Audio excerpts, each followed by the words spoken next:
बोलिए कृष्णचंद्र भगवान की जय। श्रीमद् भागवत महापुराण की जय।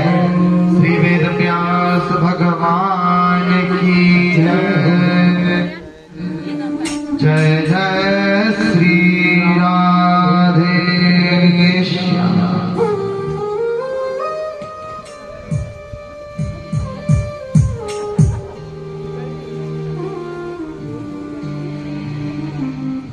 परमाध्यक्ष अनंत कोटि ब्रह्मांड नायक परात्पर ब्रह्म सर्वेश्वरेश्वर अकारण करुणा वर्णालय भक्तवांछा कल्पतरु और स्वेतर समस्त वस्तुओं से श्रेष्ठ पीतांबरधारी नंद नंदन कंस चाणूर मर्दन पुराण पुरुषोत्तम श्री कृष्णचंद्र भगवान, जिनकी वांगमयी मूर्ति शब्दमयी मूर्ति श्रीमद् भागवत महापुराण का आश्रय लेकर के हम सभी भगवान के रसमय चरित्रों का रसास्वादन करने के लिए मां पूर्णागिरी मंदिर के सुंदर प्रांगण में उपस्थित हुए।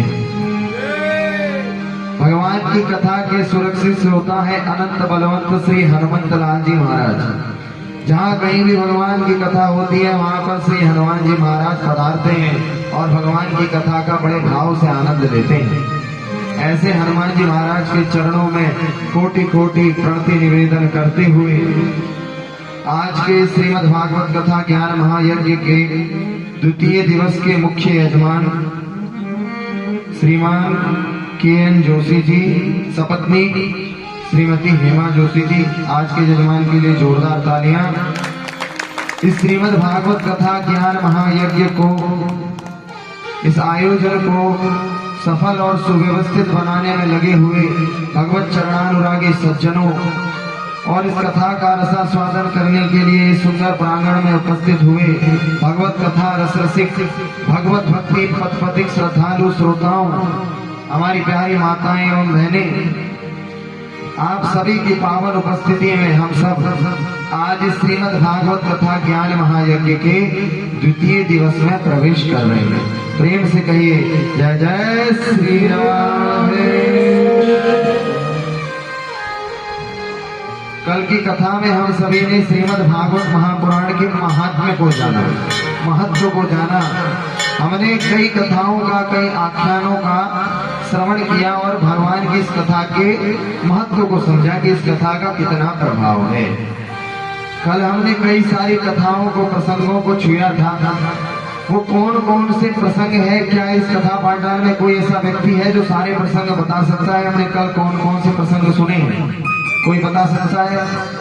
कोई भी भैया बता सकते हैं? चलिए सारे नहीं तो कम से कम एक एक प्रसंग तो बताइए। कौन सा प्रसंग सुना आप लोगों ने कल?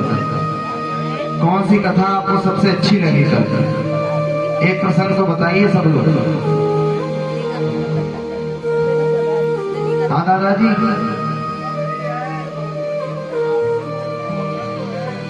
हाँ भक्ति ज्ञान और वैराग्य की कथा, गोकर्ण धुंधुकारी की कथा सुनी थी, सुखदेव जी की भी कथा सुनी थी और भी कई सारे प्रसंग सुने।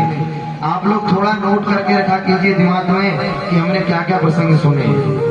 अगले दिन हम अवश्य पूछेंगे सबसे, सारे श्रोताओं से, और जो नित्य आ रहे हैं, जो प्रतिदिन आ रहे हैं, उन सबसे तो अवश्य पूछेंगे कि क्या प्रसंग आपने सुना था और कौन सा प्रसंग आपको सबसे अच्छा लगा। तो कल की कथा में हम सभी ने श्रीमद् भागवत महापुराण के महात्म्य को विशेष रूप से दो प्रसंगों के महात्म्य से जाना।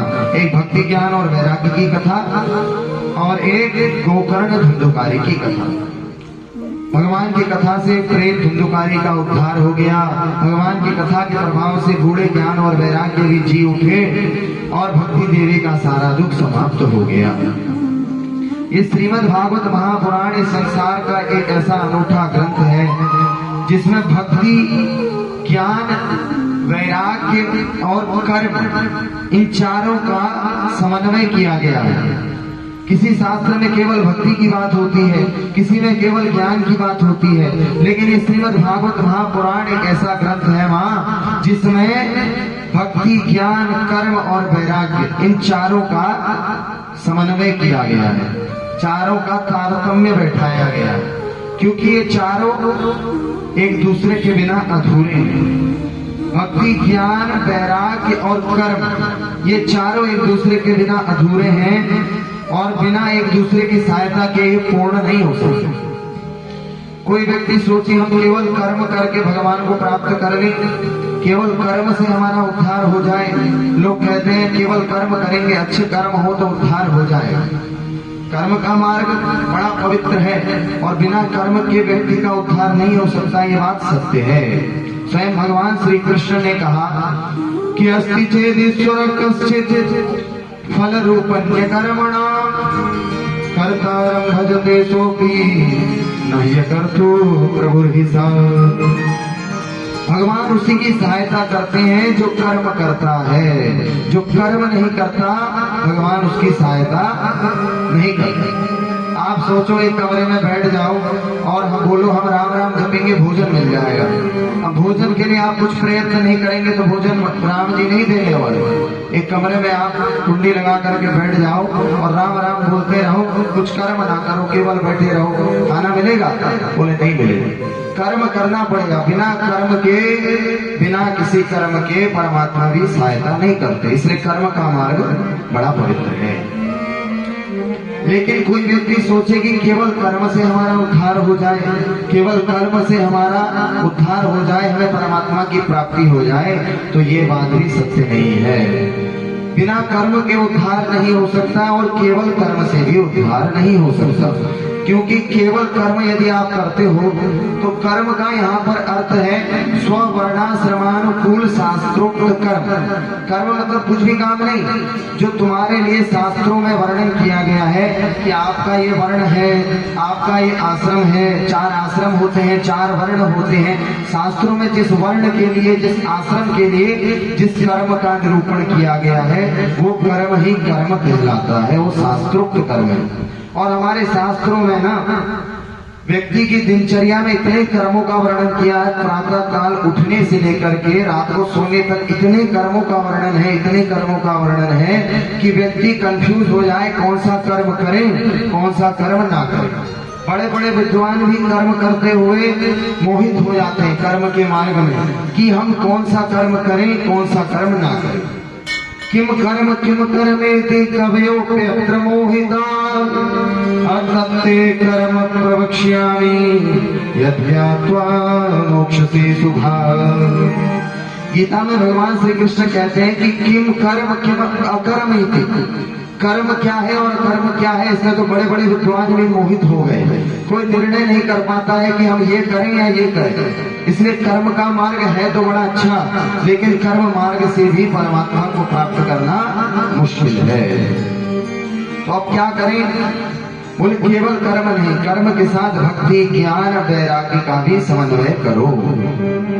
और कोई ज्ञानी व्यक्ति समझे हमें तो बड़ा ज्ञान हो गया, केवल ज्ञान से ही हमारा उद्धार हो जाएगा, तो बोले ऐसा भी संभव नहीं। ज्ञान का मार्ग भी बड़ा पवित्र है, बिना ज्ञान के भी व्यक्ति का उद्धार नहीं हो सकता। गीता में स्वयं भगवान श्री कृष्ण अर्जुन से कहते हैं कि देखो अर्जुन, इस संसार में जो सबसे पवित्रतम वस्तु है वो है ज्ञान। ज्ञान के अलावा इस संसार में कोई भी इतना पवित्र नहीं जितना ज्ञान पवित्र है। नहीं ज्ञानेन सदृशम पवित्रम इह विद्यते। इस संसार में ज्ञान के सदृश पवित्र कुछ भी नहीं है। ज्ञान का मार्ग बड़ा पवित्र है, लेकिन ज्ञान से भी केवल उद्धार नहीं हो सकता, क्योंकि ज्ञान के मार्ग में अक्सर व्यक्ति को अभिमान हो जाता है, अहंकार हो जाता है कि हम तो इतने बड़े ज्ञानी हो। ज्ञान के मार्ग को तलवार की धार कहा गया। तलवार देखिए, तलवार उसकी धार कितनी पतली होती है, तो ज्ञान का मार्ग तलवार की धार की तरह है। दादाजी आवाज आ रही है? बात राधे, आवाज आ रही है? हाँ। तो ज्ञान का मार्ग जो है वो तलवार की धार की तरह है। उस तलवार की धार पे चल करके जाना है। अब समझो कितना कठिन है। इधर लुढ़क गए, इधर लुढ़क गए तो हो गया काम तमाम। तलवार की धार की तरह है ज्ञान का मार्ग। इसलिए गोस्वामी तुलसीदास जी लिखते हैं कि ज्ञान पंथ कृपान के धारा और परत खगेश होए नहीं बारा। ज्ञान पंथ कृपान के धारा और परत खगेश होई नहीं बारा। ये ज्ञान मार्ग कृपाण की धार, तलवार की धार की तरह है, बड़ा कठिन है ये मार्ग। इसलिए केवल ज्ञान से भी उद्धार होना संभव नहीं है। और कोई व्यक्ति ज्ञान के मार्ग में चलते चलते घमंडी हो गया, किसी को बड़ा अभिमान हो गया, भैया हम तो बहुत बड़े ज्ञानी हैं, अब भक्त हमारे सामने कुछ नहीं। ज्ञानी लोगों को अभिमान होता है, ये केवल भक्ति करता है, हम तो ज्ञानी हैं। तो जो ज्ञानी अपने ज्ञान के अहंकार में आकर के भक्ति का अपमान करे, भक्तों का अपमान करे, ऐसे ज्ञानी का भी पतन हो जाता है। स्वयं वेदों ने प्रभु श्री राम की स्तुति करते हुए कहा कि प्रभु हमने बड़े बड़े ज्ञानियों को देखा, हमने बड़े बड़े ज्ञानियों को देखा और उनको बड़ा बड़ा दुर्लभ पद भी मिल गया, स्वर्ग मिल गया, उनको सब कुछ मिल गया, लेकिन उन्होंने जब भक्ति का अपमान किया, भक्तों का अपमान किया, भक्ति की अवहेलना कर दी, तो उनका उस पद से भी पतन हो गया। ज्ञान मान विमत तो भव हरनि भक्ति न आदरी, ते पाई सुर दुर्लभ पदा अभी परत हम देखत हरि। ज्ञान मान विमत तम भव हरनि भक्ति न आदरी, ते पाई सुर दुर्लभ पदा अभी परत हम देखत हरि। ज्ञान के अहंकार में घमंड में आकर के जिसने भक्ति का अनादर कर दिया, तो उसको सुर दुर्लभ पद प्राप्त होने के बाद भी पतन झेलना पड़ा। इसलिए ज्ञान में अहंकार आ जाने की संभावना रहती है। केवल ज्ञानी व्यक्ति अपना कल्याण नहीं कर सकता, इसलिए ज्ञान के बिना भी जीवन अधूरा है, और केवल ज्ञान से ही ऐसा नहीं कि आपका जीवन परिपूर्ण हो गया। और भक्ति देवी के बारे में तो आप सबने सुना ही, भक्ति देवी बिना ज्ञान और वैराग्य के दुखी रहती है। इसलिए ज्ञान और वैराग्य के बिना केवल भक्ति सुख नहीं दे सकती, और ऐसे ही वैराग्य भी केवल आपके जीवन को कल्याण की प्राप्ति नहीं करा सकता। तो मार्ग क्या है? बोले कर्म, ज्ञान, वैराग्य और भक्ति, इन चारों का जीवन में समन्वय कर लो। कर्म, ज्ञान, भक्ति और वैराग्य, समान मात्रा को, दोनों चारों चीजों का समान मात्रा में अपने जीवन में आधान करो। और ये श्रीमद् भागवत महापुराण ही एकमात्र ऐसा ग्रंथ है जो हमें जीवन में कर्म करने की भी सीख देता है, ज्ञान का भी पाठ पढ़ाता है, भक्ति भी सिखाता है, और इस ग्रंथ का अध्ययन करने से, इस कथा को सुनने से वैराग्य की भी प्राप्ति होती है। इसलिए कहते हैं कि श्रीमद् भागवतम पुराण ममलम यद वैष्णवानां प्रियं यस्मिन् पारमहंसमेकममलं ज्ञानं परं गीयते तत्र ज्ञान विराग भक्ति सहितं नैष्कर्म्यं माविष्कृतं यच्छृण्वन् विपठन् विचारण परो भक्त्या विमुच्येन्नरः। ज्ञान, कर्म, भक्ति और वैराग्य, इन चारों का भागवत महापुराण में समन्वय किया गया है। तो ये तो बात हुई भागवत महापुराण की विशेषता की। श्रीमद् भागवत महापुराण की कथा का प्रारंभ करने से पूर्व महर्षि वेदव्यास जी मंगलाचरण करते हैं। ये मंगलाचरण क्या होता है? कहते हैं किसी भी शुभ कार्य को प्रारंभ करने से पूर्व हम भगवान का स्मरण करते हैं कि नहीं? भगवान का पहले स्मरण करते हैं, बोलते हैं श्री गणेश किया। किसी भी काम के पहले श्री गणेश करते हैं, भगवान को याद करते हैं, भगवान का स्मरण करके काम शुरू करते हैं तो काम पूरा हो जाता है। नया मकान बनाना हो, नई गाड़ी खरीदनी हो, कुछ भी काम आप करते हो नया, तो पहले भगवान का स्मरण करते हैं। ऐसे ही श्रीमद् भागवत महापुराण इस ग्रंथ की जब रचना की महर्षि वेदव्यास जी ने, तो सबसे पहले मंगलाचरण किया। हमारे शास्त्रकारों की, ऋषि मुनियों की ये परंपरा रही है कि जब भी वो कोई ग्रंथ बनाते हैं तो पहले मंगलाचरण करते हैं। मंगलाचरण में अपने इष्ट देवों को प्रणाम करते हैं और इस ग्रंथ के प्रचार प्रसार की कामना करते हैं, और इस ग्रंथ को सुनने वालों के लिए मंगल की कामना करते हैं। मंगलाचरण करने का प्रयोजन है ग्रंथ की निर्विघ्न समाप्ति। ग्रंथ लिखना प्रारंभ किया है तो बीच में कोई विघ्न ना आ जाए, इसलिए पहले भगवान का स्मरण करो, उसके बाद ग्रंथ को लिखना प्रारंभ करो।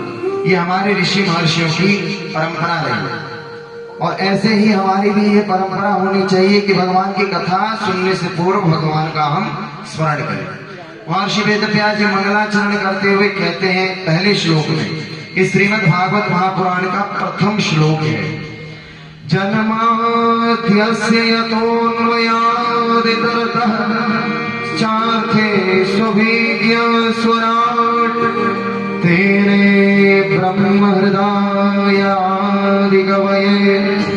मुह्यन्ति सूरयः तेजो वारिमृदां यथा विनिमयो यत्र त्रिसर्गो वर्षा तथाम्ना स्वेन सदा निरस्तकुहकम् सत्यं परं धीमहि सत्यं परं धीमहि।